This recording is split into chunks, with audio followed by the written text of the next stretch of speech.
कुछ देर पहले मैं यूट्यूब पर न्यूज़ देख रहा था, शायद आज तक या जी न्यूज़ था। कोई सा कथित गोदी मीडिया चैनल ही था, क्योंकि बाकी लोग तो ये न्यूज़ दिखाएंगे ही नहीं ना। बाकी तो जो जागरूक मीडिया है, हमारा बुद्धिजीवी मीडिया, तो ये न्यूज़ दिखाएगा ही नहीं। तो उसमें वही बंगाल में हमेशा की तरह टीएमसीओं का गुंडागर्दी और बीजेपी वालों का, संघील वालों का जवाब यही चल रहा था। तो इसका एक बहुत ही स्पष्ट सच मैं बताऊं, देखो, ना कोई बीजेपी है ना वहाँ कोई टीएमसी है। सीधी सी बात है, एक तरफ भारतीय सनातनी है, एक तरफ बांग्लादेश से आए और यहाँ उनको शरण देने वाले, समर्थन करने वाले जिहादी हैं। ख़त्म बात। कोई पॉलिटिकली करेक्ट होने की ज़रूरत नहीं है, कोई डिप्लोमेटिक बात करने की ज़रूरत नहीं है, कोई संतुलित बात जो ये हमारी मीडिया करती है कि बीजेपी टीएमसी कार्यकर्ता, कुछ बीजेपी टीएमसी कार्यकर्ता नहीं है वहाँ पर, ठीक है ना। कोई बीजेपी टीएमसी कार्यकर्ता नहीं है। एक तरफ भारतीय और सनातनी हैं, एक तरफ बांग्लादेश से बुलाए गए या म्यांमार से बुलाए गए जिहादी और उनको यहाँ शरण देने वाले, समर्थन करने वाले जिहादी हैं। बस क्या लगता है कि जब मोदी की और बीजेपी की इतनी भयंकर रूप से लहर आ रही है पूरे देश में, तब भी 3 बार के चुनाव लग गए वहाँ पे बीजेपी को अपनी 3-4 अलग अलग स्तर के चुनाव लगे अपनी एक तगड़ी पैंठ जमाने में। क्यों हुआ ऐसा? क्योंकि सब जगह हार बीजेपी जीत रही है, लेकिन ममता बनर्जी से हार रही है। क्या ममता बनर्जी कोई बहुत महान नेता है? नहीं है।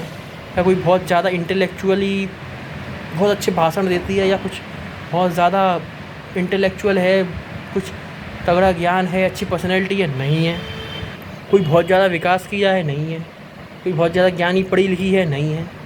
कोई बहुत ही over the top Modi ji से भी ज़्यादा खतरनाक उसकी कोई लहर चल रही है या उसकी फॉलोअर्स पे? नहीं है। विशेष रूप से पिछले 25 से 30 साल में बांग्लादेश के घुसपैठियों के द्वारा, म्यांमार घुसपैठियों के द्वारा, विशेषकर ये जो पिछले कुछ सालों में रोहिंग्या की विशाल लहर आई है, इसके द्वारा पश्चिम बंगाल की जो डेमोग्राफी है उसको पूरी तरह चेंज कर दिया गया है।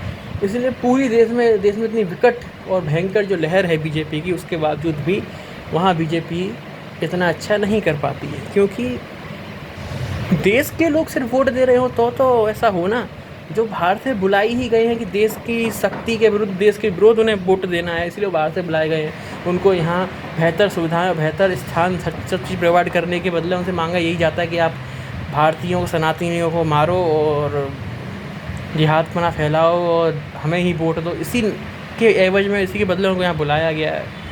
तो फिर तो किसी विकास की, या वहाँ महिलाएं ज़्यादा सुरक्षित हैं कि ज़्यादा स्कूल कॉलेज बन रहे हैं, एजुकेशन अच्छी हो रही है, पानी की व्यवस्था, खान पान की, भोजन की व्यवस्था वहाँ पर ज़्यादा अच्छी है? ऐसा कुछ नहीं है। दूसरे राज्यों से बिजली और टैक्स की सुविधा ज़्यादा अच्छी हैं? बिल्कुल नहीं है। कोई सकारात्मक चीज़ वहाँ है ही नहीं है। तो फिर वो घटिया औरत कैसे जीतती है? वो जीतती ही ऐसी है कि उससे और उससे पहले के लोगों ने धीरे धीरे करके पश्चिम बंगाल को इस देश से एक प्रकार से अलग थलग रखने की, अलग थलग कर देने की पूरी तैयारी करके बैठे हुए हैं, और बस भगवान की सी मेहरबानी की वजह से वो नहीं कर पा रहे हैं। अन्यथा उस राज्य की डेमोग्राफी तो पूरी तरीके से वो चेंज कर चुके हैं, और इसी के दम पे वो जीतते हैं।